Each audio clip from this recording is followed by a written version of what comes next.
So good evening to all. मेरी आवाज सबको जा रही है। चलिए शुरू करते हैं।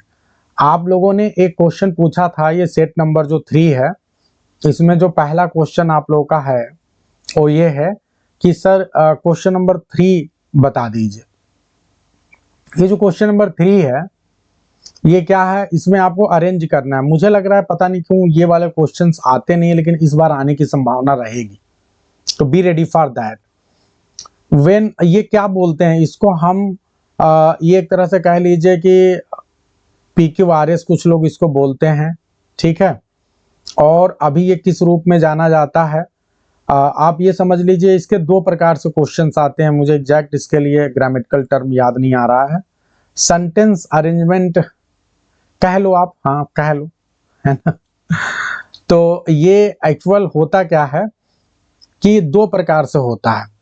एक तो आपके सामने क्या होगा कि एक सेंटेंस, केवल एक ही सेंटेंस है, उसके अलग अलग पार्ट हैं। हाँ यस, अब सही टर्म आया, पैरा जंबल्स इसको बोलते हैं। तो जो पैरा जंबल है या जंबलिंग ऑफ सेंटेंसेज है, ठीक है, यस। तो वो तो पैरा जंबल्स होता है। एक सेंटेंस के लिए एक और होता है, वो मुझे एग्जैक्ट टर्म नहीं याद आ रहा है। छोड़ो, टर्म नाम में क्या रखा है, रोमियो ने कह रखा, जूलियट ने कह रखा है ना, हाँ, कि नाम में क्या रखा है। तो फिलहाल कोई बात नहीं है, हम यहाँ पे एक काम करते हैं। आपको बस ये समझना है कि 2 प्रकार के क्वेश्चंस आते हैं यहाँ पे। एक क्वेश्चन ये आता है कि एक सेंटेंस है और उसके अलग अलग पार्ट हैं। जैसे ये आप सभी के सामने है, ये क्या है, एक सेंटेंस ही, एक ही सेंटेंस है, इसके 4 पार्ट हैं।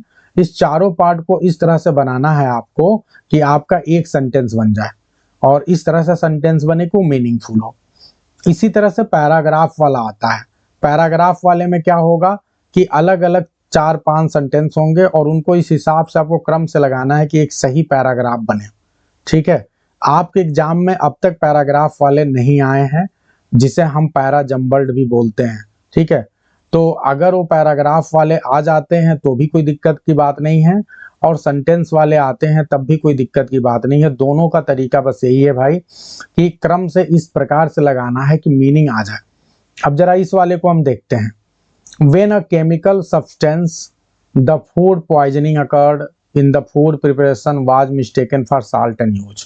अगर आप इसको पढ़ेंगे तो पढ़ के देखिए, आपका ऐसे बनेगा, कैसे बनेगा, आप इसको P से यदि शुरू करते तो when a chemical substance, ठीक है, was mistaken for salt, ठीक है, and used, ठीक है।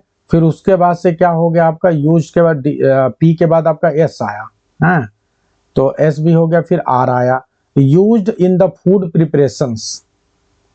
फिर उसके बाद से आपका क्यू आ गया, द फूड पॉइजनिंग अकर्ड, ठीक है। तो ये आपके सामने ये जो स्ट्रक्चर है कुछ इस प्रकार से हो रहा है, ठीक है। अगर आप इसको पलट के बनाते हैं, पी एस आर क्यू, एकदम क्लियर है सभी को। क्या आप ऐसे बना सकते हैं क्या, थोड़ा बना के देखिए। The food poisoning occurred when a chemical substance was mistaken for salt and used in the food preparation. क्या ये भी बन सकता है, जरा ध्यान से देखिए और बताइए दोनों में से बेस्ट कौन लग रहा है। देखिए 2 प्रकार से यहाँ स्ट्रक्चर बन रहा है, ठीक है। कैसे, the food poisoning occurred, food poisoning occur हो गया, कब हुआ, when a chemical substance was mistaken for salt and used in the food preparation। क्या ये वाला बेहतर है, सोचिए। तो मेरे ख्याल से ये वाला ज्यादा बेहतर है, समझ रहे हैं, ये वाला ज्यादा बेहतर है, और इसीलिए ये आंसर आपका गलत है। अब आप इसके हिसाब से बताइए कौन वाला है। इसके हिसाब से द फूड पॉइजनिंग अकर्ड, ठीक है, फिर उसके बाद P आ जाएगा, QPSR, QPSR। तो यहां पे ध्यान दीजिए, एक्चुअल में C वाला ज्यादा बेहतर है। फिर ध्यान दीजिए क्यों C वाला बेहतर है, समझ गए आप लोग ना। व्हेन हमेशा कब आएगा, पहले जो सिचुएशन हुआ है उसके बाद आप व्हेन का प्रयोग करेंगे तो ज्यादा बेहतर होगा, ठीक है। तो आपके सामने यहाँ पे फिलहाल आपको ऐसा लग रहा होगा कि सी भी सही है, डी भी सही है, लेकिन आप जब इस तरह सिचुएशन होगी तो आपको ये सेलेक्ट करना पड़ेगा कि बेस्ट कौन है। ठीक है, जैसे इस बार भी आपके एग्जाम में क्वेश्चंस आए थे। तो ये सब फिर पूरी तरह से आपके दिल और आत्मा की बात पे डिपेंड करेगा, और उस आधार पे आप जो है मारेंगे कि कौन बेहतर है। ठीक है, चलिए आगे बढ़ते हैं और दूसरा देखते हैं। 4 degree below normal icy winds lashed Srinagar with in minimum temperature registering which was already in grip of a gruelling and wave condition. अब देखो पकड़ने की कोशिश किया करिए, कहाँ से आप पकड़ सकते हो, जरा ध्यान दीजिए। यहाँ पे जो है सब्जेक्ट देखो, आइसी विंड्स लैश्ड, देखो सब्जेक्ट के बाद वर्ब आता है, तो आप देखो कि फाइनाइट वर्ब कहाँ पे है और उसको कैसे कनेक्ट करोगे। तो आपको फाइनाइट वर्ब अगर आप देखें चारों सेंटेंस में तो आपको एक ही जगह मिल रहा है, लैश्ड, और कहीं फाइनाइट वर्ब है ही नहीं, कहीं है और फाइनाइट वर्ब। तो अगर आपको फाइनाइट वर्ब मिलेगा तो आप देखोगे उसका सब्जेक्ट क्या होगा, वही तो आगे आएगा। अगर सौभाग्य से इसका सब्जेक्ट इसी सेंटेंस में है, तो अगर मैं थोड़ा भी दिमाग वाला आदमी हूं, बताओ भाई, अगर मैं थोड़ा भी दिमाग वाला आदमी हूं तो मैं क्या करूंगा। आप देखो तर्क की बात करो, यहां पे अगर देखा जाए तो फाइनाइट वर्ब आप देखो तो कहो सर यहां भी तो एक दूसरा भी वर्ब है, वाज। लेकिन फिर आपसे वही प्रश्न है कि आप ये जो आपका वर्ब वाज दिख रहा है ये मेन वर्ब की तरह आया हुआ है, लेकिन ये क्या है, एक क्लॉज है। इसके पहले आप देख रहे हैं कि विच आया हुआ है। तो कभी भी जो क्लॉज वाला है, जो आपका ऐसे जो कंजंक्शन से शुरू होगा, वो तो पहला सेंटेंस होने के चांसेस उसे कम होंगे, स्पेशली विच वगैरह वाले। तो आप क्या पकड़ोगे, हमेशा जो पहला मेन फाइनाइट वर्ब है जिसको आप बोलोगे कि आपका प्रिंसिपल क्लॉज है, प्रिंसिपल क्लॉज पकड़ने की कोशिश करोगे। तो प्रिंसिपल क्लॉज का जो पहला पार्ट है वो ये है कि आइसी विंड्स लैश्ड श्रीनगर। अब श्रीनगर आप सभी को पता है कि एक नाउन है, एक नाउन है। तो अब जो नाउन है इसके लिए आपको कनेक्ट करना है ना इसको, तो कनेक्ट करने के लिए क्या करोगे, आप इसको कनेक्ट करेगा विच, क्योंकि और कोई आएगा नहीं, ये एडजेक्टिव क्लॉज है और श्रीनगर एंटीसीडेंट की तरह आएगा। तो एंटीसीडेंट के तुरंत बाद आपको लेना पड़ेगा। तो अब क्या हो जाएगा, icy winds Srinagar, icy winds lash Srinagar which was already in the grip of gruelling cold wave condition. ठीक है, with minimum temperature registering 4 degree below normal. ये है मामला। बताओ भाई, सबके दिलो दिमाग की गहराइयों में जा रहा है कि नहीं भैया, जा रहा है सबके दिलो दिमाग में। अब एक बात और समझ लो, अपने दिमाग में बैठा लो। जैसे आपको अगर सपोज करो आपको बुद्धिमानी लगाना है कि नहीं, कैसे नहीं, गलत और सही पहचानना, कैसे क्रम का निर्धारण करना, आप हमेशा ध्यान रखो कि लास्ट में नॉर्मली जो कोई भी अगर वो सेंटेंस या वो फ्रेज लास्ट वाला फ्रेज नहीं होगा, यदि उसके एंड में कोई जिरंड आ रहा है,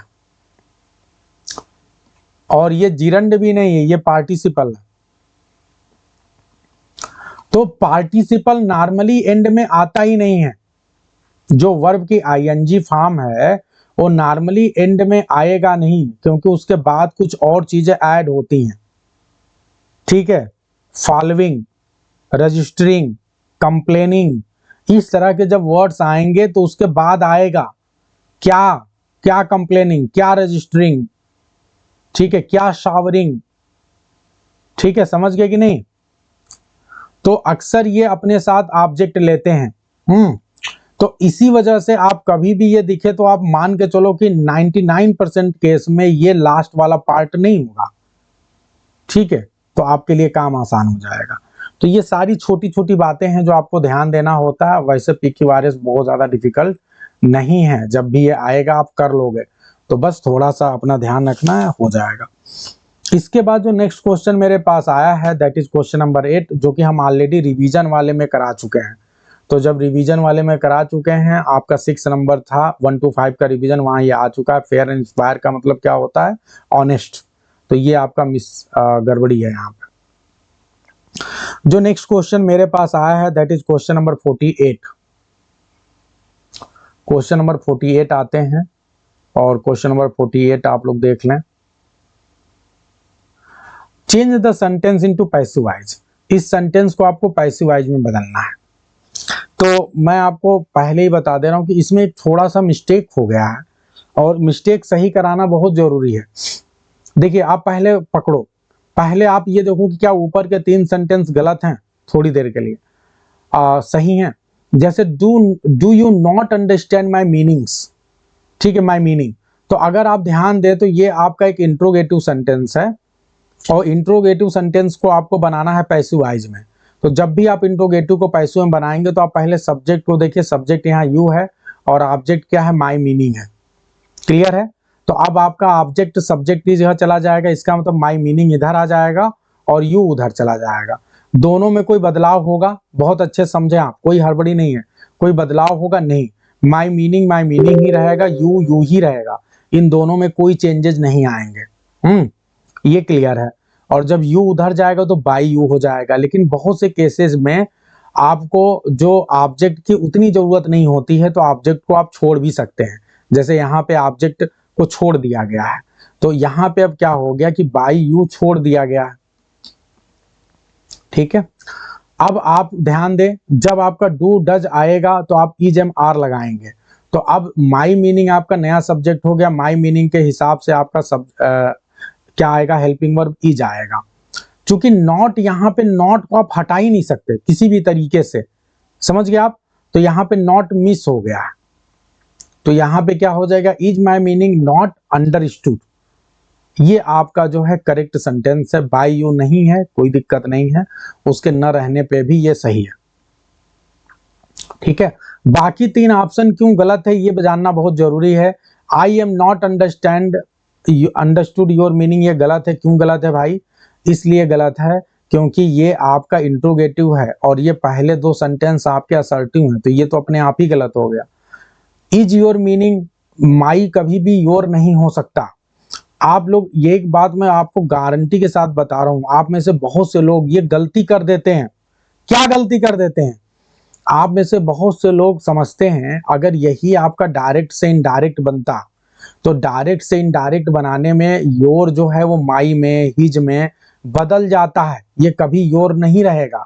और आप जब जल्दी जल्दी में रहते हैं तो बहुत बार डायरेक्ट इनडायरेक्ट को आप एक्टिव पैसिव वॉइस में घुसा देते हैं और फिर गड़बड़ हो जाता है। और इसी में से आप में से बहुत से टुनटुन लोग गड़बड़ी कर सकते हैं कि आप क्या देखेंगे कि योर मीनिंग दिया है तो आप देखेंगे, ठीक है, ये जो है यहाँ पे ध्यान दीजिए, ठीक है, तो आप सोच सकते हैं कि माई मीनिंग योर मीनिंग हो गया, ऐसा भी हो सकता है। तो ये सारी गड़बड़ियां प्लीज मत करिएगा, ठीक है। तो ये मेरे ख्याल से सही है। बस यहाँ पे आपको क्या लगाना पड़ेगा भाई, नॉट लगाना पड़ेगा। Is it clear to everyone? Clear है सभी को? एक सेंटेंस इसी बात पे थोड़ा बना के दिखा दो भाई, ठीक है। वाई आर यू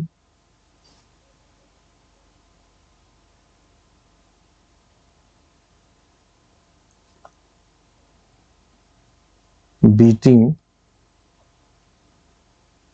मी? चलो ये जरा बना के बताओ, देखते कौन बना रहा है। Why are you beating me, इसका क्या बनेगा? सबको बनाना है फास्ट, देखते कौन बना रहा है, वेरी फास्ट, तुरंत बना के बताइए, कोई छूटना नहीं चाहिए भाई। वाई आर यू बीटिंग मी?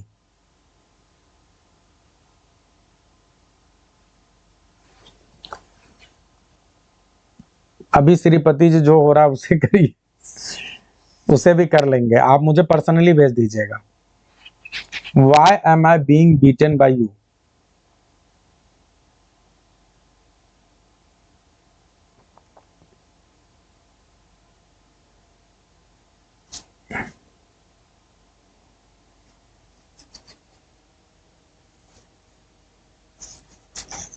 बहुत से लोग गलत कर रहे हैं, ज्यादातर लोग सही कर रहे हैं, लेकिन कुछ लोग गलत कर रहे हैं।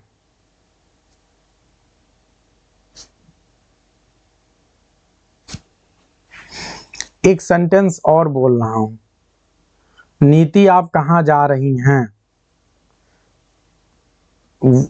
Who has beaten you? Who has beaten you, ये बनाइए, हु हैज बीटन यू, ये भी बना लीजिए। तो ये ध्यान दीजिए कि ये जो आपके सामने सेंटेंस है ये एकदम कैसे बन रहा है, एक बार इसे जल्दी से आप लोग देख लें। Why are you beating me, तो आप सभी को पता है वाई का तो वाई ही हो जाएगा, और जो आपका आर है ये अब बनेगा इसके हिसाब से, आपका नया सब्जेक्ट हो जाएगा आई और आपका नया ऑब्जेक्ट हो जाएगा यू, यू के पहले लग जाएगा बाई, और बीटिंग की चाहे जो फॉर्म हो क्या हो जाएगा, वो हो जाएगा बीटेन, थर्ड फॉर्म। फिर उसके बाद अब आई के हिसाब से एम हो जाएगा, और चूंकि जब भी आप वर्ब की आईएनजी फॉर्म होती है तो अपने साथ बीइंग लेगा, तो ये आपका पैटर्न है। तो why am I being beaten by you, ठीक है। अब देखिए ये वाला जो सेंटेंस है हु हैज बीटन यू, तो by whom have you been beaten, एकदम सही है। जितने भी लोग बना रहे हैं bye whom have you been beaten, एकदम सही है।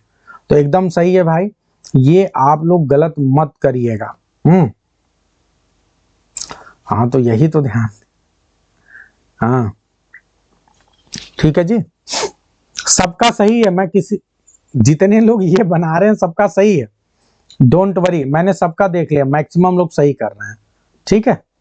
मिस्टेक हो गया कोई बात नहीं विजयलक्ष्मी जी, टेंशन की बात नहीं है, टेंशन सही यहाँ पे सही करना है। अब अभी मेरी कोशिश ये है कि मैं आप लोग को सही करा के भेजूं, इसीलिए मैं यहाँ पे एक एक्सरसाइज मतलब 2 क्वेश्चन करवा दिया कि आप गलत ना करो, ठीक है। एक और देखते हैं कौन बता पा रहा है।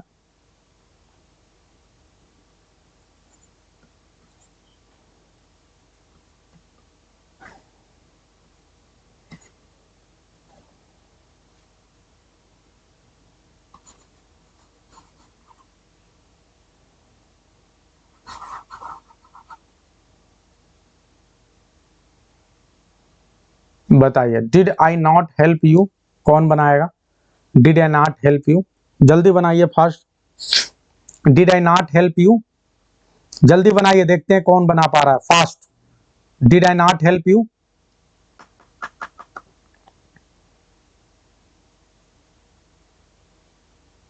वर यू नॉट हेल्प बाय मी।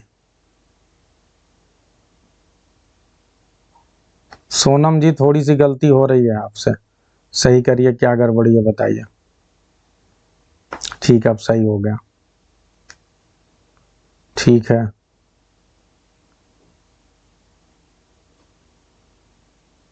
ठीक है, अब मैक्सिमम लोग सही बना रहे हैं, ठीक है, तो एकदम क्लियर है।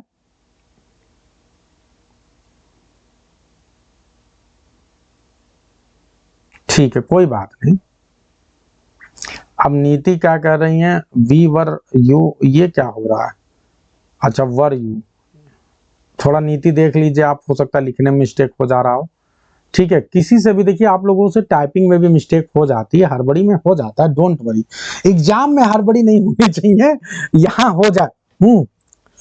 अरे बाप, आप लोग मुझे कसाई मत बनाओ भाई, जब आप तेज बोलते हैं तो डर से गलत हो जाता है, जल्दी बनाओ। वेरी सॉरी भाई, देखिए मैं, मेरी ये तरीका है ना, थोड़ा सा चिल्लाता हूँ डांटता हूँ, है तो सब कुछ तो ये करना पड़ेगा ना। हाँ चलिए कोई बात नहीं है, तो बहुत बढ़िया। अब जो है हम कौन सा कर रहे हैं, 48 हो गया, 55। 55 एक अच्छा क्वेश्चन है। एनिमल का जो है जूलॉजी, एनिमल के अध्ययन को हम जूलॉजी बोलते हैं, तो इसी प्रकार इसमें और कोई भी नहीं, मैन का अध्ययन नहीं होता है मिसेंथ्रोपी, फिलेंथ्रोपी। फिलेंथ्रोपी तो एक तरह से मानवता का जो है एक तरह से एक्ट होता है ना, तो ये है नहीं। कई बार आप जल्दी में गड़बड़ी कर सकते हैं, आपको लगेगा फिलैन का मतलब होता है ह्यूमन बीइंग, तो आपको लगेगा अरे मैन मैन यानी फिलैन, आप तुरंत मार देंगे मैन फिलैन, मार दिया आपने, यहीं पे गड़बड़ हो गया। ये गड़बड़ी हो सकती है जल्दी में, बॉडी फिजियोलॉजी होगा, यस्टडी ऑफ बॉडी जो है होती है फिजियोलॉजी, ठीक है। तो यहाँ पे D will be the right answer. अब आगे बढ़ते हैं और आपका क्वेश्चन नंबर 58 भी पता नहीं कैसे किसी ने दे दिया था। सिम्बेलिन किसने लिखा है? तो शेक्सपियर साहब ने लिखा है। आपको जानकर बड़ी हैरानी होगी, बहुत से लोगों ने इसको गलत कर दिया था। सिम्बेलिन कहाँ के राजा हैं? किंग ऑफ ब्रिटेन है। ठीक है, सिम्बेलिन को और किस कैटेगरी में आप रख सकते हैं? चंचल जी क्या बोल रही हैं? स्टडी आप, इसमें भी डाउट है। जूलॉजी स्टडी ऑफ एनिमल होता है, तो इसी तरह स्टडी ऑफ बॉडी आपका ये हो गया फिजियोलॉजी। अच्छा, मैं आपकी बात नहीं समझ पा रहा हूँ, आप बाद में बताइएगा। आगे यहाँ पे ये लेट रोमांस। अच्छा ठीक है चंचल जी, इसमें भी डाउट। ठीक है, डाउट यस, लेट रोमांस है, बिल्कुल सही है ना? हाँ, तो ये बहुत इंपॉर्टेंट है। ठीक है,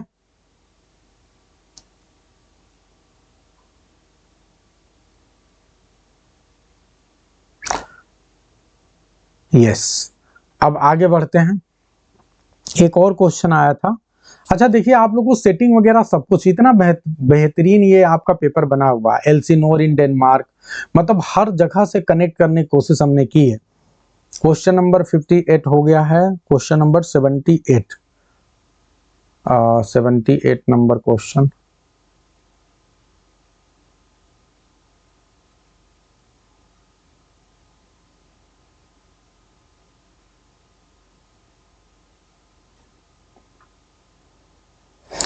हाँ, ओफेलिया है। ओफेलिया कौन है भाई? हैमलेट की वाइफ है? नहीं है, यही गलत है। लवर की जगह अगर आपको लवर नहीं लग रहा है तो बिलेवेड बोल लो, बिलेवेड है तो है। डॉटर ऑफ पोलोनियस है, सिस्टर ऑफ लियर्टस है, तो सब है। ठीक है, केवल वाइफ जो है उसकी नहीं है। हाँ, बनते बनते रह गए। तो आपका जो है ओनली फर्स्ट इज इनकरेक्ट और बाकी सारे सही हैं। ठीक है, तो बेहतरीन है सारे आपके, बहुत अच्छे से हो गए हैं मेरे ख्याल से, अब कोई दिक्कत नहीं है। और आप एक और क्वेश्चन है आपका, क्वेश्चन नंबर 62 बहुत बेहतरीन है, आप सभी लोग इसको कर लिए हैं। A novelette written by John Galsworthy, Jocelyn क्या है ये देखो। अच्छा कितना बेहतरीन बनाया गया है, आप लोग अगर, मैं वही कह रहा हूं कि अब कोई इससे बाहर आ सकता है क्या? हर एक महत्वपूर्ण चीज पकड़ के करा दिया गया है। जोसेलिन क्या है भैया? एक novelette written by John Galsworthy है भैया, एकदम सही बात है। First novel published in small edition, ठीक है। और जो है कम्स इन 1891, क्या ये सही है? Under the pseudonym of John Sinjohn, हाँ चंचल जी कराएंगे, डोंट वरी। कम्स इन 1891, तो 1901 में नहीं आया, 1898 में आया। ठीक है जी, आप लोग को सारे शेक्सपियर के कैरेक्टर दिखाएंगे, डोंट वरी। तो ये हो गया भाई। चलिए अब आगे बढ़ते हैं, 4 पे चलते हैं। तो जितना भी होना था 3 के जो डाउट से हो गए, ठीक है। अब आगे बढ़ते हैं, बाकी आप लोग करते रहिए, अभी कोई दिक्कत नहीं है, आप कल तक पूछिएगा आपको मैं। अब चलिए अब आ जाइए, आप 4 पे आ जाइए। 4 वाले में देखते हैं, यहाँ पे ध्यान दीजिए। आपको जो क्वेश्चन नंबर पहला मेरे पास आया है दैट इज 51। क्वेश्चन कितने बेहतरीन बेहतरीन बनाए गए। Which one of the following do not find in do we not find in Galsworthy play, Galsworthy के प्ले में क्या नहीं पाया जाता? क्या मजा है कि नहीं है बताइए। हैं, तो social problems of his time, injustice of the social system, a clear conclusion at the end of play, क्या ये मिलता है सब? मेनी ऑफ हिज प्लेज, तो social problems of his time आपको मिलता है? यस मिलता है। Injustice of the social system ये भी मिलता है।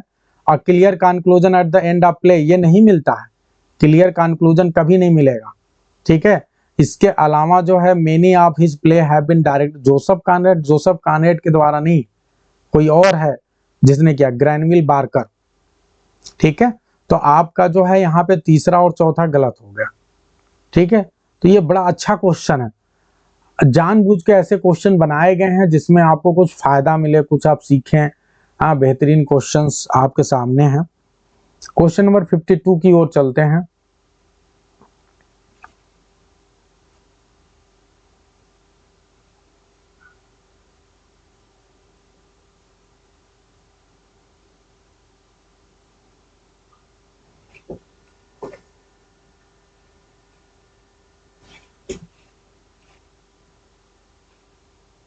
अभी देख लेंगे राजकुमार जी, 1 मिनट।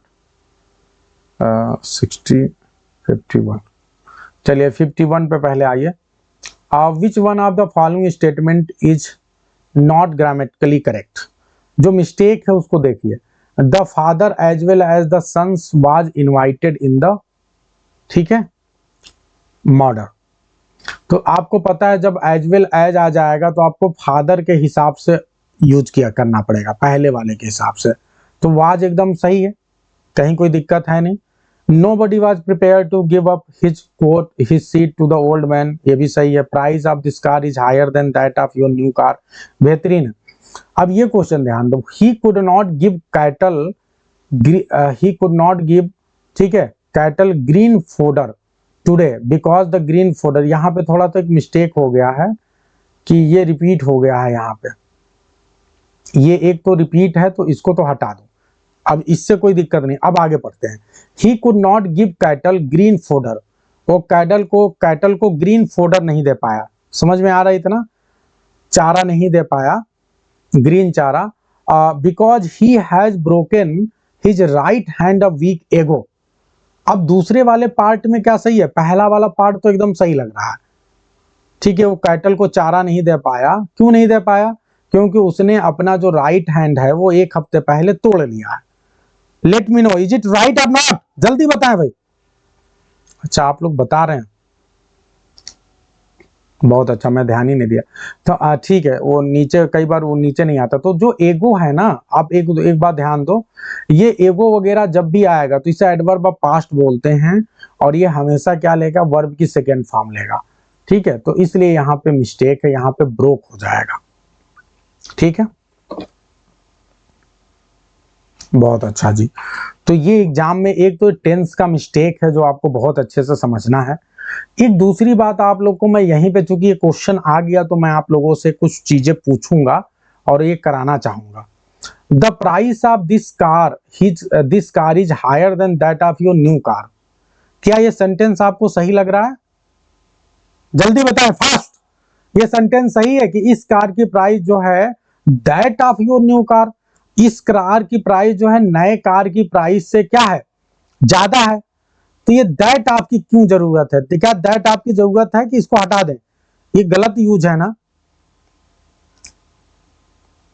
अच्छा चंचल जी कह रहे हैं कि प्राइस से तुलना किया गया है, पक्का समझ लीजिए आप लोग, करेक्ट है। काजल शाह कह रही है एकदम करेक्ट है। अच्छा जी, एक सेंटेंस बोल रहा हूं, जरा इसको बनाइए, एक सेंटेंस पूछ रहा हूं, बताइए।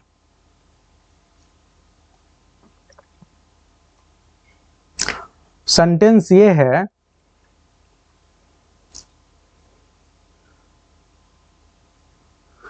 कि जो टुनटुन का फेयरनेस है वो हार्टिका के फेयरनेस से ज्यादा है। अच्छा इसको छोड़ो, दूसरा बताओ।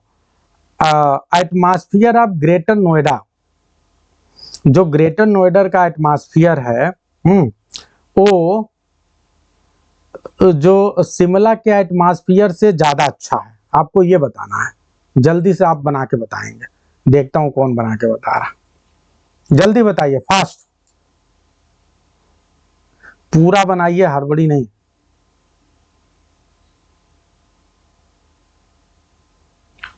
अच्छा एक क्वेश्चन और बोल रहा हूं, भारत के शहर सिंगापुर के शहर से ज्यादा पॉल्यूटेड है, बताइए। भारत के शहर सिंगापुर के शहर से ज्यादा पॉल्यूटेड है, कौन बताएगा, जल्दी बताइए फास्ट। भारत के शहर सिंगापुर के शहर से ज्यादा पॉल्यूटेड है।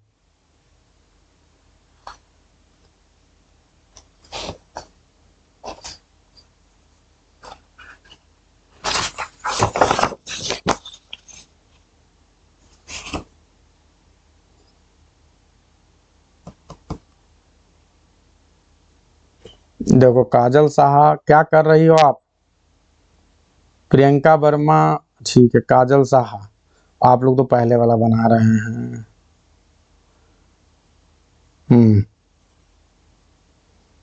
चंचल जी क्या चल रहा है, जल्दी से। नीति जी क्या चल रहा है, सही करके बताइए आप लोग, ऐसे नहीं चलेगा।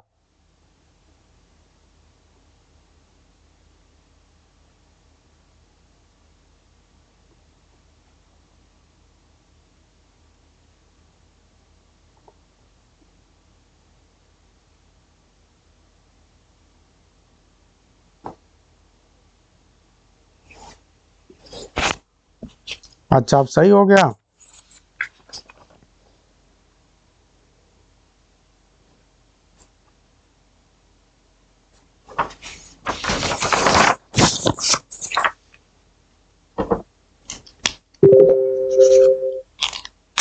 चलिए, तो समझ में आ गया आप लोग को मिस्टेक, पक्का सबको समझ में आ रहा है, ये एग्जाम में पक्का आ सकता है। ठीक है, तो ये जब भी एक शहर की बात होगी, एक प्लेस की बात होगी तो दैट आप करेंगे आप, और जब एक से ज्यादा होंगे तो दो आप करेंगे। ठीक है, ये बहुत ज्यादा आता है और ये अक्सर गड़बड़ी हो जाती है, एरर में भी गड़बड़ी आता है, ये वाली गड़बड़ी एरर में भी आता है। ठीक है, चलिए, तो बहुत बेहतरीन आप लोग कर रहे हैं भाई, आप सभी के लिए तालियां हो जाए, आप सभी तारीफ के पात्र हैं, सभी के लिए ढेर सारी तालियां, तालियां अपने लिए बजा लो आप लोग जहां भी बैठे हो।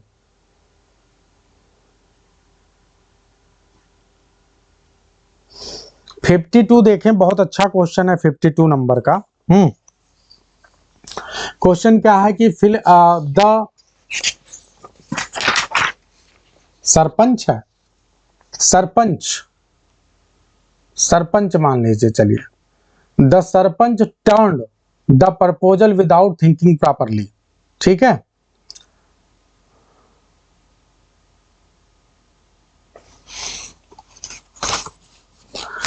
तो टर्न्ड क्या होगा, आउट होगा।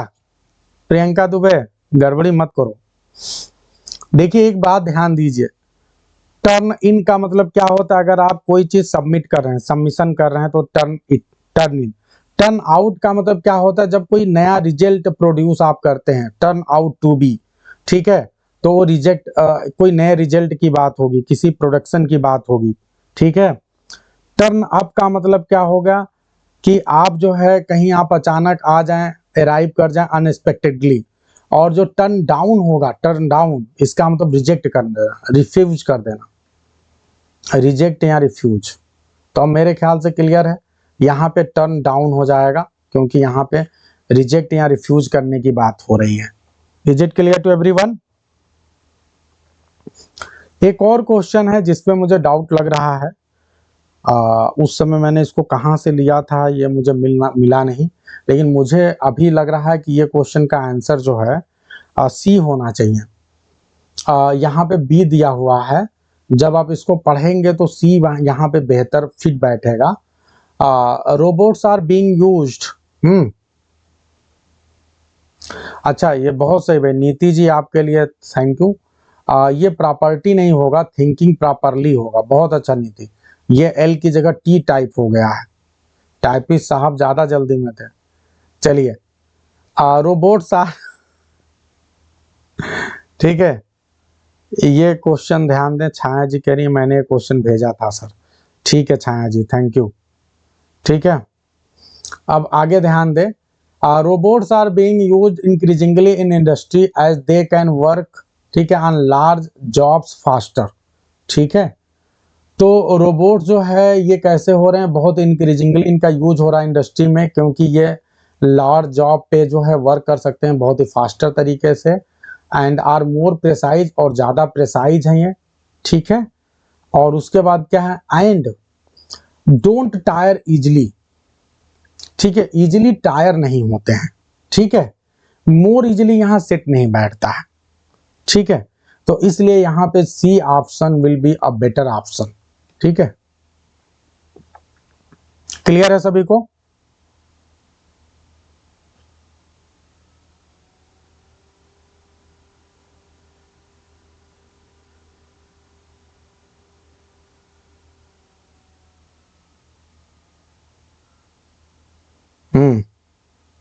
ईआर कहाँ लगा हुआ है भाई, ईआर की बात क्या हो रही है?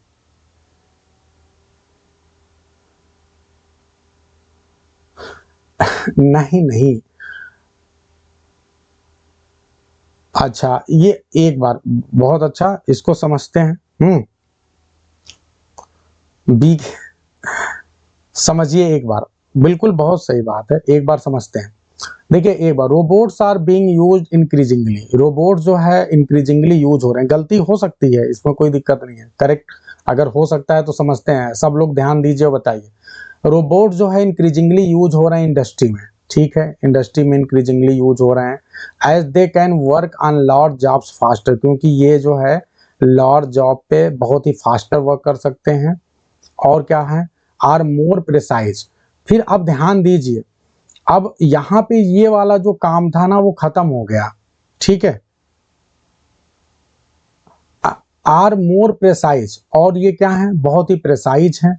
And don't tire easily, easily ही सही है, आप बात ध्यान दो।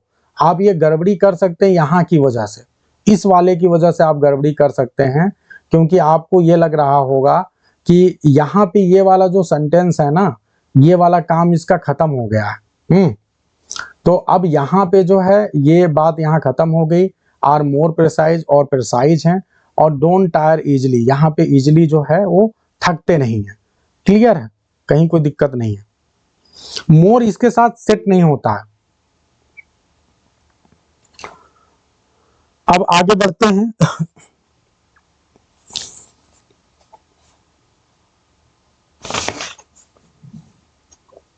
ठीक है, FLT 4 का 87 नंबर क्वेश्चन, 62 पे आते हैं।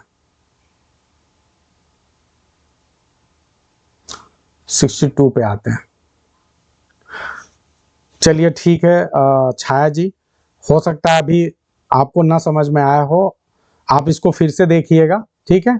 आई will try to make you understand again, ठीक है। अभी 62 पे चलते हैं। 62 नंबर क्वेश्चन पे आते हैं। Find out the error if any, यहाँ पे आ जाइए। 62 नंबर क्वेश्चन जो है FLT 4 का, इसमें क्या है, आपको एरर बताना है। ये तो क्वेश्चन में मेरे ख्याल से ये FLT 4 ही हम लोग कर रहे हैं ना, तो यहाँ पे तो कोई दिक्कत है नहीं। ओरिजिनेटेड यहाँ पे तो सबसे पहले मिस्टेक क्या है, यहाँ पे ओरिजिनेटेड होगा, ठीक है। तो यहाँ पे आप क्या कर लीजिए, ओरिजिनेटेड, यहाँ पे जो सेंटेंस है यही इसी में गड़बड़ी है। ओरिजिनेटेड इन यूरोप हो जाए, यूथोपिया हो जाएगा, ठीक है। ओरिजिनेटेड इन यूथोपिया, काफी वाज, ठीक है, drunk in Arab world before it came to Europe, ठीक है। तो इसमें कोई दिक्कत है नहीं। तो यहाँ पे नहीं, ओरिजिनेटिंग नहीं होगा। ध्यान दीजिए, जब भी सेंटेंस आपका शुरुआत में शुरू होता है, ध्यान दीजिएगा, तो पास्ट पार्टिसिपल से शुरू होता है। अगर कभी भी आप सेंटेंस को आप इस तरह से करते हैं तो पास्ट पार्टिसिपल से शुरू होता है। अगर आप ओरिजिनेटिंग कर रहे हैं तो ये प्रेजेंट पार्टिसिपल हो गया।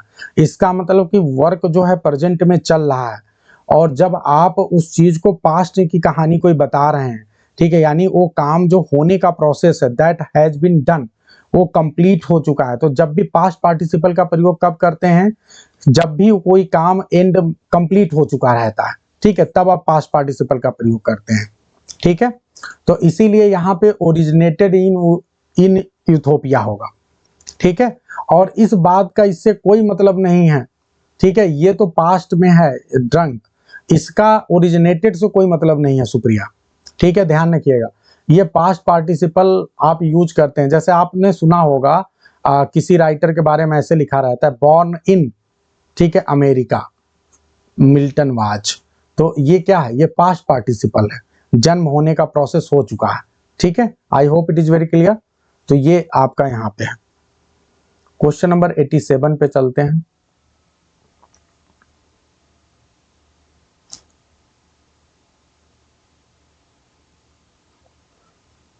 और 87 एक अच्छा क्वेश्चन है। यहाँ पे है एफिमिनेट का मतलब क्या होगा। इसको मैंने दो प्रकार से देखा, ठीक है। अगर आप एग्जैक्ट बोलें सिनोनिमस वर्ड तो क्या आप लोग बता सकते हैं एफिमिनेट का मतलब क्या हो सकता है? एंटोनिम की बात करें, एफिमिनेट का मतलब क्या होता है कि कोई ऐसा व्यक्ति जो लड़कियों जैसा, औरतों जैसा व्यवहार करता है, मतलब फीमेल की तरह। ठीक है, तो अब इसका अगर आप इसका करेजियस लगा रहे हैं तो ये थोड़ा सा आज के सेंस में सही नहीं होगा, महिलाएं विरोध कर देंगी, क्योंकि आप ये कहना चाहते हैं कि अगर कोई महिलाओं जैसा है तो क्या वो करेजियस नहीं होता है कि नहीं? ये मतलब ये एक तरह से ऐसा क्वेश्चन है जो कि गड़बड़ हो जाएगा। महिलाएं कहीं, हालांकि ये सोच के साथ, उसी सोच के साथ बना है, लेकिन आज मेरी हिम्मत नहीं हो रही है कि मैं इसको बोलूं करेजियस। क्यों? क्योंकि ये गड़बड़ हो जाएगा। ठीक है, नहीं नेचर भी तो आप क्या मानती हैं विजय लक्ष्मी जी कि जो महिलाओं का नेचर है वो करेजियस नहीं हो सकता? ठीक है, तो यहां पे थोड़ा सा आपको ध्यान देना पड़ेगा। ठीक है, कि आप करेजियस मार लें, ठीक है, आप वो कहते हैं ना कि थोड़ा सा घुमा फिरा के मारना चाहें तो मार लें आप, ठीक है, नहीं तो आपके पास एक ऑप्शन नन ऑफ दीज भी है। और जो है एग्जैक्टली ये जो करेजियस है इसका एग्जैक्ट एंटोनिम तो नहीं है, इसमें कोई वो मतलब नहीं है, इमोशनल नहीं होना है। ठीक है, तो अगर वहां पे आप ध्यान दें, फिलहाल मुझे नहीं लगता कि अब इस तरह के क्वेश्चन आने चाहिए आपके एग्जाम में, तो अभी के हिसाब से आप नन ऑफ देम मारेंगे, और बहुत पहले के हिसाब से आप जो है करेजियस मार सकते हैं, जब पहले ये चल रहा था, लेकिन अब मेरे ख्याल से अब के सेंस में यहाँ पे इसका होगा मैनली, या फिर मैस्कुलिन, आप इसको कर सकते हैं, और उस सेंस में नन ऑफ दीज हो जाएगा। ठीक है, एग्जाम के हिसाब से चाहिए। ठीक है, बुक में कहीं पर भी इफेमिनेट का जो है करेजियस नहीं लिखा हुआ है। ठीक है, ये भी आप मान लें, लेकिन अब फिलहाल यहाँ पे जो बेस्ट ऑप्शन है, अगर यहाँ पे नन ऑफ दीज नहीं है तो बेस्ट ऑप्शन करेजियस है, अगर नन ऑफ दीज होगा तो नन ऑफ दीज मारेंगे। ठीक है, यस, इतनी बात सभी को क्लियर हो रही है मेरी बात को? अगर नन ऑफ दीज नहीं दिया है देन इन दैट कंडीशन आप करेजियस मारेंगे। आप कभी भी डायरेक्ट जो है एंटोनिम अगर आपको नहीं मिलता है तो आप मार सकते हैं, इसमें कोई डाउट नहीं है, लेकिन तब आपका नन ऑफ दीज ऑप्शन नहीं होना चाहिए। लेकिन अगर नन ऑफ दीज दिया है तो इन दैट कंडीशन आप नन ऑफ दीज मारिए।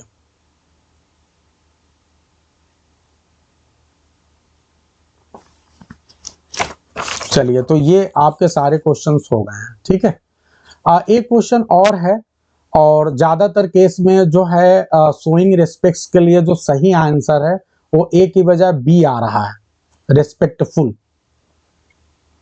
ठीक है, तो यहां पे जो है, तो कह तो रहे हैं मैनली दिया है, तो मैनली यहां ऑप्शन में कहां है? मैनली ऑप्शन में कहां है ये बताओ? वो तो करेजियस दिया हुआ है ना। ठीक है,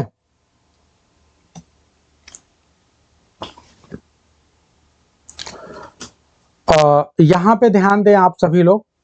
ठीक है, यहां पे respectful is the right answer, तो यहां पे आप बी कर लें।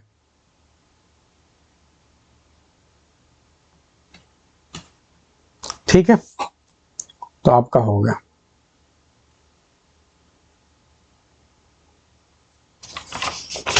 चलिए, अभी ये भी हो गया आपका। अब हम आते हैं FLT5 पे, थोड़ा जल्दी करते हैं, रात हो रही है भाई, ताकि आप लोग आगे भी पढ़ाई करें। FLT5 पे आ जाते हैं जल्दी से। FLT5 के ज़्यादा क्वेश्चंस आए नहीं हैं, सिर्फ 2 क्वेश्चन। अच्छा, FLT5 मैंने करा दिया है, गुड। FLT6 भी हो गया, FLT7 भी हो गया है, FLT8 जल्दी जल्दी करते हैं फिर। FLT8, चलिए FLT8 पे आ जाइए जल्दी से, थोड़ा आप जल्दी जल्दी करेंगे। ठीक है, आप लोग को कई चीजें मुझे प्रैक्टिस करानी जरूरी थी, तो इसलिए मैंने करवा दिया। उसके लिए आप नाराज तो नहीं है भाई? प्रैक्टिस थोड़ा सा मैंने कहा कि वो कर लो आप, तो वो आपने कर लिया है, अच्छा ही है जो आपने कर लिया। क्वेश्चन नंबर 12, क्वेश्चन नंबर 12 पे आ जाइए, अच्छा क्वेश्चन है। ये क्वेश्चन है कि following statement is not correct about William Shakespeare. अब ध्यान दो यहाँ पे अब आप में से बहुत से लोग, आप लोग गड़बड़ी क्या कर सकते हैं, ये सेट नहीं कराया है मैंने, करा दिया है क्या? ये वाला सेट कराया है? नहीं कराया ना? चलिए यहाँ पे ध्यान दें, आप लोग बहुत गड़बड़ी कर सकते हैं आप लोग कि ये 1584 को आप देखते ही हो सकता है आप मार दें, गलत मार दें कि भैया 1587 में जो है ऐसा तो नहीं कि 1587 कहीं कहीं 1587 दिया है, तो हड़बड़ी मत करना। आप पहले चारों ऑप्शन पढ़ो और आपको जो सबसे ज्यादा गलत लगे उसको समझो, ठीक है? आपको यहाँ पे जो राइट आंसर होगा दैट विल बी, जो इनकरेक्ट है आपका वो डी वाला, सेट नंबर 8 है ये। 1598 में रॉबर्ट ग्रीन ने जो है एक बुक लिखा था जिसका नाम है ग्रोटवर्स ऑफ विट, ठीक है? इसमें शेक्सपियर को एन अपस्टार्ट क्रो बोला था, तो ये गलत यहाँ पे क्या होगा? 1592 होगा, that will be the best answer, ठीक है? तो जो डाउट आप में से बहुत से लोग, अब जल्दी जल्दी में क्या होगा, ये क्वेश्चन एग्जाम के हिसाब से कठिन है, आप डाउटफुल क्वेश्चंस पे आप फंस जाएंगे, तो गड़बड़ी मत करिएगा। आप पहले चारों ऑप्शन देख लीजिए, जो बेस्ट आपको मिले उसे करिए। ये एडवर्ड अल्बर्ट की बुक से हमने क्वेश्चन लिया है और कोशिश की है कि आपको बेहतरीन चीजें हम यहाँ से देने की कोशिश करें। इसके बाद जो नेक्स्ट क्वेश्चन है, क्वेश्चन नंबर 13 है। ये क्वेश्चन ध्यान दें आप, इन अब बताइए कब की बात है जब शेक्सपियर जो है his name appears on the play roll of the Lord Chamberlain's company. जो लॉर्ड चैम्बरलेन्स कंपनी के एक्टर्स हैं वहां पे जो है, जो कोर्ट में परफॉर्म करते हैं, उसके प्ले रोल में कब नाम आता है? तो यहाँ थोड़ा मिस्टेक हो गया है, गलती से यहाँ 1592 हो गया, इसको क्या करोगे आप? 1595 कर लोगे, ठीक है? ठीक है, क्वेश्चन नंबर 24 की ओर आते हैं हम। क्वेश्चन नंबर 24 नहीं, क्वेश्चन नंबर 25 देखिए, so might I standing on the pleasantly have glimpses that would make me less forlorn. ये तो बहुत इजी क्वेश्चन है। ये क्या है? The world is too much with us की लाइन है, फेमस लाइन है, ठीक है? आगे बढ़ते हैं, क्वेश्चन नंबर आपका 36 आपका है, identify the incorrect statement in regard to the Milton arcade. ये बहुत ही बेहतरीन क्वेश्चन है और ये आप सभी को पता होना चाहिए। देखिए, आर्केड से मैंने कहा ना, आप बस जो नोट से बस इसी को पढ़ लो। अब हो सकता है इससे बाहर ही ना क्वेश्चन है। Arcade is a mask, arcade क्या? एक मास्क, एकदम सही है। It was performed on 4 May 1634, ये भी सही है। This work was written to celebrate the character of Alice Spencer, ये भी सही है। The mask was performed on the occasion of the 85th birthday of Alice Spencer, ये सही नहीं है। 85th बर्थडे नहीं था, ये क्या था? 75th बर्थडे था। तो अब आप खुद ध्यान दो, ये बेहतरीन है कि नहीं है? अब आर्केड्स के सारी चीजें यहाँ पे निकाल के रख दी गई हैं आपके सामने। तो अच्छा है। क्वेश्चन नंबर 40 पे चलते हैं। क्वेश्चन नंबर 40 क्या है? In which year John Milton was admitted to Christ College Cambridge under the tutor William Chappell. तो आप सभी को पता होगा इसका क्या आंसर होगा। हाँ बिल्कुल सही है, रिटन 1633 में था और परफॉर्म हुआ 1630। तो आपका बी आंसर होगा 12 फरवरी 1625।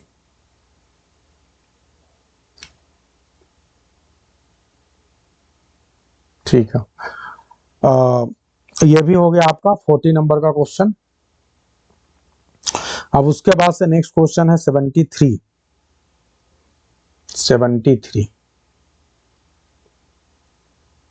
क्वेश्चंस बहुत प्यारे प्यारे हैं।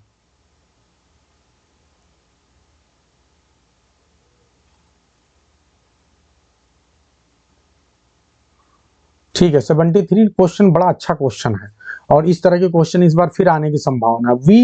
If we accept Harry all are to be blamed. ठीक है, डेट्स इंपॉर्टेंट नहीं है उतनी विजय लक्ष्मी जी, तो दादा डेट्स कहाँ दिए गए? अब इतना तो आप ध्यान रखें ना, जो मेजर राइटर्स हैं 4 ही राइटर हैं, तो इनके तो वर्क के नाम तो पता ही होने चाहिए कब पब्लिश हुए, है ना? इफ वी एक्सेप्ट हरी, यदि हम हरी को, एक्ट सीन बिल्कुल इंपॉर्टेंट नहीं है छाया। ठीक है, एक्ट सीन बिल्कुल भी इंपॉर्टेंट नहीं है। ठीक है, एक्सेप्ट के लिए आप क्या यूज करेंगे? तो एक्सेप्ट यहाँ पे ध्यान दे, सब्जेक्ट के बाद हमेशा वर्ब आता है, तो यहाँ पे ये किस रूप में आया है, ये वर्ब के रूप में आया हुआ है। ठीक है, तो ये सभी ने कर लिया भाई, सभी लोग इतना स्लो क्यों हो गए, सभी ने कर लिया इसको, यहाँ पे वर्ब होगा ये। ठीक है, क्वेश्चन नंबर 74, अच्छा क्वेश्चन है ये, देखो टच स्टोन पे पूरा पूरा हमने बना दिया क्वेश्चन कि टच स्टोन जो है इसको इंट्रोड्यूस किसने किया था, मैथ्यू अर्नोल्ड ने। ठीक है, ये कहाँ पे किया था इन्होंने, यहाँ पे एंड गलती से हो गया है, एंड की बजाय क्या होगा, इन होगा, इन। इनके इनके एक बुक का नाम है, ठीक है, क्रिटिकल बुक है, ऐसे बुक है, स्टडी ऑफ पोएट्री ऐसे है, तो वहां पे ये आया था। It is use to denote short but distinctive passage selected from writing of greatest poets, सही है। Arnold proposes this method of evaluation as a corrective for what he called celsius, ठीक है, एस्टिमेट ऑफ द पोएम, तो एकदम सही है, आपका सारा सही है, आपका ऑल ऑफ द करेक्ट है ये। ठीक है, ये भी क्वेश्चन आप लोग को टेक्निक में पहले बता चुका हूं कि टच स्टोन मेथड के लिए टेक्निक आप लोग को बता ही चुका हूं ना, क्या टेक्निक है आप लोग टच स्टोन मेथड के लिए बनाए हैं। इसे पूछा गया कौन सा जो है टच स्टोन का कंसीडर नहीं किया जाता है best writer of their age, तो होमर, दाते, शेक्सपियर, मिल्टन, यही चार हैं, पहला वाला नहीं है, हमारे डीएम शेक्सपियर। ठीक है ना, आप सभी ने तैयार किया है। क्वेश्चन नंबर 76 में थोड़ा सा ये मिस्टेक हो गया है, ध्यान दें आप, यहाँ पे जो क्वेश्चन है ये ऊपर चला जाएगा। तो क्या हो जाएगा, which are the best known shortest example of touch stone, touch stone का बेस्ट नोन शॉर्टेस्ट एग्जाम्पल क्या है। तो यहाँ पे ध्यान दें, अच्छा इसमें नॉट नहीं है क्या, एक मिनट, नॉट नहीं है तो नॉट लगा लीजिए, नॉट लिखा तो है, नॉट कंसीडर्ड। ठीक है, अब यहाँ पे ध्यान दें, अगला क्वेश्चन 76 में, तो ये ध्यान दीजिए, ये आपका क्वेश्चन है, ये वाला क्वेश्चन है कि best shortest example of touch stone इसमें से कौन है। तो ये अगर आप बुक को देखेंगे तो दो नाम लिया गया, एक तो मिल्टन का पैराडाइस लॉस्ट है और दूसरा दाते का जी पैराडोसियो है। ठीक है, तो ये आपके दो हैं, तो आपके बोथ आंसर हो जाएंगे जो वहां पे दिया गया है। ठीक है, एक क्वेश्चन सिनेस्थेसिया से रिलेटेड है, अच्छा क्वेश्चन है आपका, और हमने यहाँ पे कोशिश की कि सिनेस्थेसिया को पूरी तरह से कंप्लीट कर दें। तो सिनेस्थेसिया का मतलब क्या, it signifies the experience of two or more modes of sensation when only one is being stimulated. ठीक है, तो ये आपका बहुत बढ़िया है। ठीक है, we often for example speak of loud colours and bright sounds and sweet music की बात करते हैं आप। Yes, and occasional uses of this imagery have been made by poets since Homer use किया गया है। Synesthesia has never been used in romantic era but became famous in 20th century, यही गड़बड़ है, तो आप इसमें नॉट लग जाएगा, what is not correct about synesthesia हो जाएगा, what is not correct, what is not correct about synesthesia हो जाएगा। ठीक है, तो ये आपका क्वेश्चन सही हो जाएगा। और यहाँ पे आप सभी को मैंने जानबूझ के never been use in romantic era है, जबकि ये क्या होगा, ये यूज्ड इन रोमांटिक एरा है।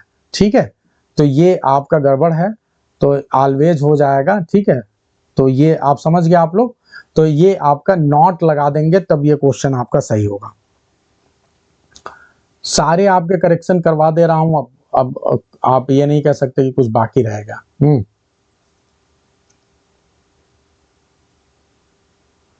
तो मेरे ख्याल से अब सारे हो गए हैं। ठीक है, क्वेश्चन नंबर, अब जल्दी से चलते हैं 9 पे, 9 का ऑलरेडी ओपन है क्या, 9 पे आ जाइए। 9 पे मुझे सिर्फ 3 क्वेश्चन मिले हैं, 3 क्वेश्चन। सबसे पहला नंबर है क्वेश्चन नंबर 2। क्वेश्चन नंबर 2 में मिस्टेक है, क्या मिस्टेक है भाई, यहाँ पे 1909 नहीं होगा।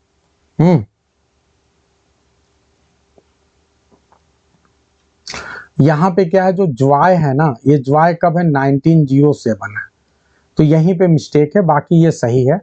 तो अब आपसे क्वेश्चन ये है कि बताओ कौन सा pair literary work composition correctly matched नहीं है। तो अब बताइए करेक्टली मैच्ड कौन नहीं होगा, सी नहीं होगा, क्योंकि फिगोटी जो है ये 1613 में आया हुआ है।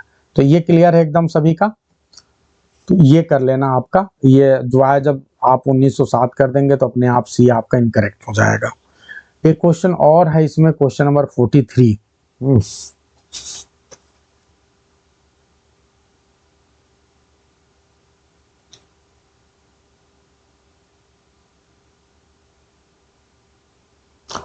ये क्वेश्चन के ऑप्शन गलत हो गए हैं actually. Out damned spot, out I say 1 2 why then it's time to do it, hell is murky, fie my lord, fie I soldier and, ये एक्चुअली मैकबेथ की लाइन है। ठीक है, तो यहाँ पे आप गलत ये हो गया है, इसमें मैकबेथ हो जाएगा और एक्सप्लेनेशन इसका सही है, ये लेडी मैकबेथ के द्वारा बोला गया है। तो ऑप्शन ये थोड़ा सा गलत हो गया है, आप पता नहीं कैसे, तो ये मैकबेथ की लाइन है।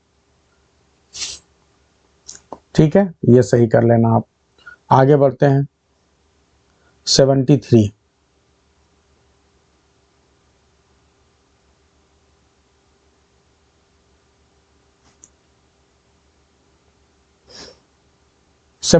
अच्छा क्वेश्चन है, आप सभी स्क्रीन पे देखें। कार्पे डाइम से संबंधित यहाँ पर भी वही प्रॉब्लम है, नॉट नहीं लगा है।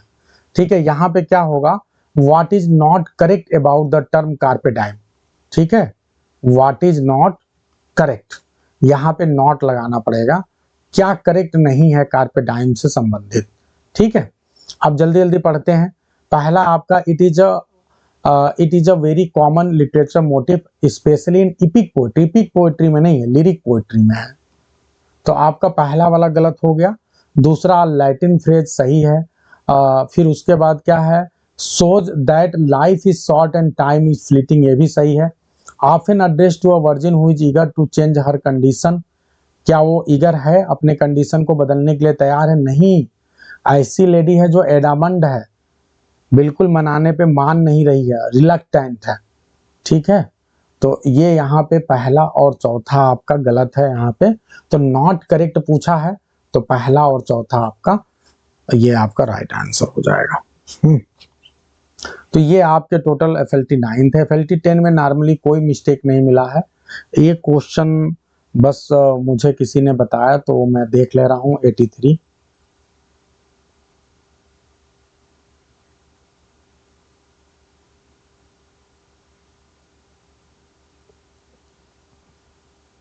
हाँ, ये जो क्वेश्चन 82 एंड 83 है, ये थोड़े अच्छे क्वेश्चन है अलग प्रकार से, तो इसको बस आपको जानना जरूरी है। ये क्वेश्चन क्या कह रहा है आप समझो। एक्चुअली ये क्वेश्चन स्पेलिंग एरर से रिलेटेड है। ठीक है, और ये गलत हो गया है क्वेश्चन, तो आप इसमें बस ध्यान दें कि आपको बस इस तरह का जब भी एग्जाम में क्वेश्चन आएगा तो आपसे ये पूछा जाएगा कि ये बताओ कि कौन सा सेंटेंस है जहां पे स्पेलिंग एरर नहीं है या स्पेलिंग एरर है। यानी आपको पूरे सेंटेंस, ये थोड़ा डिफिकल्ट भी है, आपको पूरे सेंटेंस को देखना है और पूरे सेंटेंस में ये फाइंड आउट करने की कोशिश करना है कि कौन सा ऐसा सेंटेंस है जिसके सारे वर्ड एकदम स्पेलिंग जिनकी सही है। तो ये आसान तो है नहीं, आप समझ गए ना, यानी हर मेन वर्ड को आपको देखना पड़ेगा। तो कोई एक ऑप्शन आप देख लीजिए जिसमें सही है, बाकी सबको थोड़ा थोड़ा मिस्टेक करके गलत कर दिया जाएगा। जैसे one needs to abide by certain instructions in every society. ठीक है, ये वाला सही है। अब इसके अलावा बाकी अगर गलत नहीं है तो गलत कर दिया जाएगा। ठीक है, क्या बोलेंगे छाया, बी में सोसाइटी में सही है, सोसाइटी, सोसाइटी सही ना स्पेलिंग, सोसाइटी। ठीक है,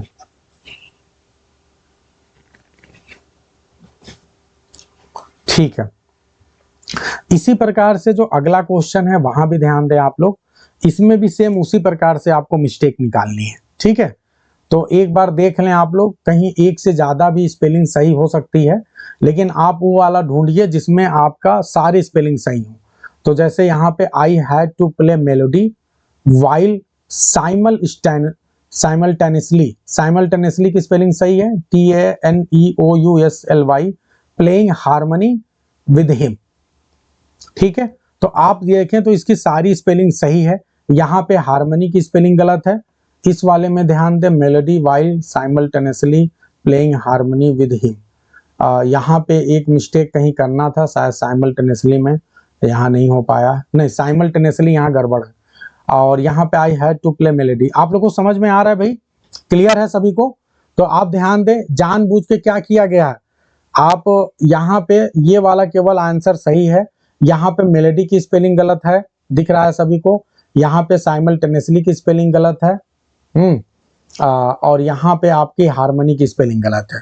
तो बस आपका चौथा वाला सेंटेंस है जिसमें सब कुछ सही है आपका, तो इसलिए सही है। क्लियर है? तो ये क्वेश्चन भी आ सकता है आपके एग्जाम में, ये अलग प्रकार का क्वेश्चन है, इसके लिए भी आप तैयार रहें, ठीक है, और आए तो आप कर लेंगे, ठीक है। एक क्वेश्चन राजकुमार जी आप हैं यहाँ पे, राजकुमार जी ने एक क्वेश्चन पूछा था, ठीक है। क्वेश्चन नंबर 78 पूछ रहे थे आप Rajkumar ji, the folio edition of Shakespeare play. चलो कोई बताओ, शेक्सपियर के 4 फोलियो आए थे, हमने चारों फोलियो को दे दिया था। तो एक तो 1623 एकदम आपका है, एक 1632 है, ठीक है। तीसरा आपका 1664 भी कंफर्म है, और उसके बाद नेक्स्ट है आपका 85 है, तो गलती से 84 हो गया है, ठीक है। ये क्वेश्चन आप लोग सही कर लेंगे, ठीक है। 1685 इसमें नहीं है, ये भी एक मिस्टेक हो गया है, तो इसको 1685 कर लीजिए, ठीक है जी। Is it clear to everyone?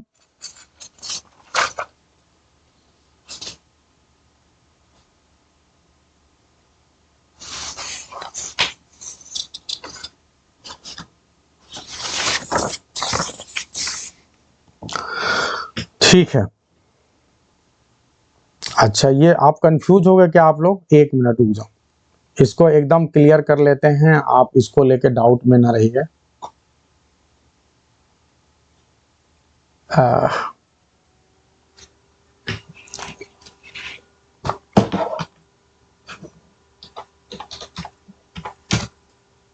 एक मिनट, इसका बकायदा विकिपीडिया पे वो है।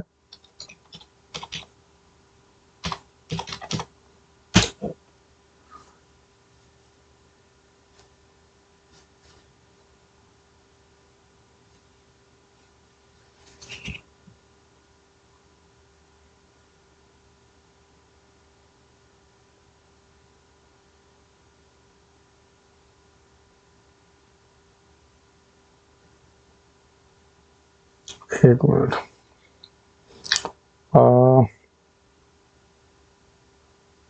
तो फर्स्ट फ्लो दे दिया। इसके सारे फोलियो जो है यहाँ पे होने चाहिए, इसका सारा फोलियो जो है, एक मिनट, नोट्स में क्या दिया, इसमें मिस्टेक हो गया है क्या? एक मिनट, कौन सा क्वेश्चन था आपका?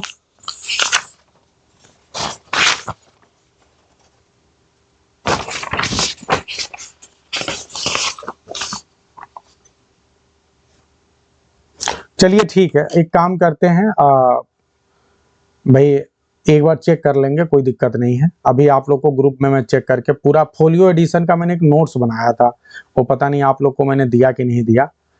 तो चूंकि मुझे फैक्ट्स ना वास्तव में याद नहीं रहते हैं, मैं आपसे सच बताऊं, तो मुझे जो है, एक मिनट, मैं आप लोग को भेज दूंगा, ठीक है, थोड़ी देर में। शायद मैंने आप लोग को अच्छे से बताया होगा, थर्ड फोलियो 63 में आया था, 64 में री इशू हुआ था, ठीक है।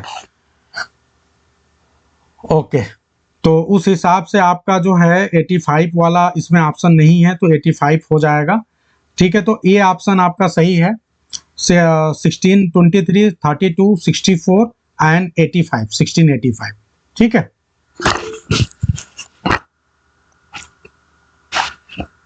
बैड क्वार्टो क्या होता है? नीति जी का प्रश्न। देखो, दो प्रकार के क्वार्टो होते हैं, गुड क्वार्टो, बैड क्वार्टो, ठीक है। जो शेक्सपियर के प्लेज हैं वो फोलियो एडिशन से पहले क्वार्टो एडिशन में आते थे, ठीक है। जो क्वार्टो एडिशन होते हैं तो उसमें क्या था कि कुछ ऐसे एडिशन थे जिसमें बहुत ज्यादा मिस्टेक्स थी, या आप ये कह लो कि पायरेटेड कॉपियां थी, ठीक है, जो शेक्सपियर ने खुद नहीं लिखा हो। तो जब शेक्सपियर के अलावा जो है दूसरे लोग का इंटरवेंशन ज्यादा है, या आप कह लो उसमें प्लेजियरिज्म ज्यादा है, तो उसको क्या बोलेंगे हम? उसको बोलते हैं हम बैड क्वार्टो, ठीक है। गुड क्वार्टो का मतलब होगा कि शेक्सपियर की ही ओरिजिनल जो टेक्स्ट होगी उसी को जो है परफॉर्म किया जाएगा, तो उसको गुड क्वार्टो बोलेंगे। ये बस इतना ही जानना है आपको, ठीक है, ठीक है। तो 1663 में फोलियो जो है आपका थर्ड आया था, और ये फिर 1664 में रिवाइज्ड हुआ था, तो री इशू हुआ था, तो इसलिए अब ये तो इसमें कोई डाउट है नहीं, ठीक है। तो चलिए अभी सभी को गुड नाइट, ठीक है, और आपको फिर मिलते हैं। अगर अभी भी किसी का कोई, अच्छा ऑफिशियल 1663 ही होना चाहिए, हाँ बिल्कुल।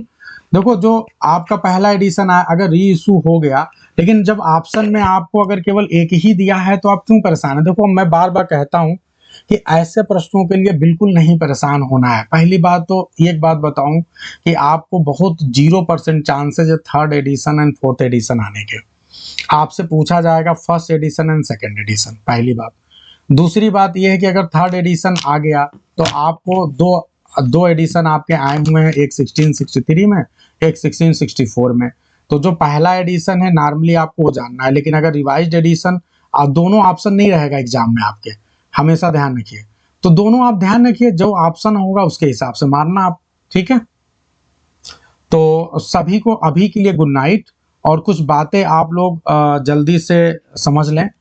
और वो क्या समझना है आप लोग को कि अब तक आप लोगों ने यदि 10 तक का मैंने आपको सारा करा दिया है, और 11 to 15 तक का मैंने जितने भी इम्पोर्टेंट क्वेश्चंस थे उसकी बहुत छोटी सी वीडियो बना रखी है।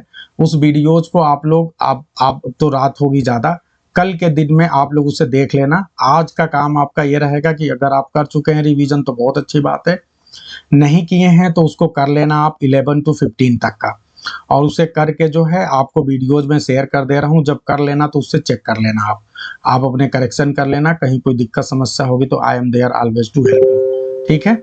और अभी भी आपको 1 से लेके 10 के बीच में या 15 के बीच में कोई भी प्रॉब्लम आ रही है तो आप मुझसे पर्सनली भी मुझे भेज सकते हैं, मैं आपको रिप्लाई करने की कोशिश करूंगा।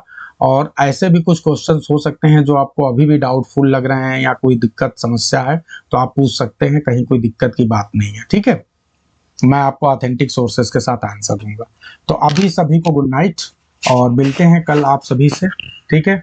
कल जो हमारी पहली क्लास होगी, मैं फिगर ऑफ स्पीच पे आप सभी की पहली क्लास लेना चाहता हूँ, जिसमें मेरी कोशिश होगी कि मैं फिगर ऑफ स्पीच को एक बार बेहतरीन तरीके से आप सभी को रिवाइज करा दूँ, ठीक है। तो इससे आपको बहुत फायदा हो जाएगा।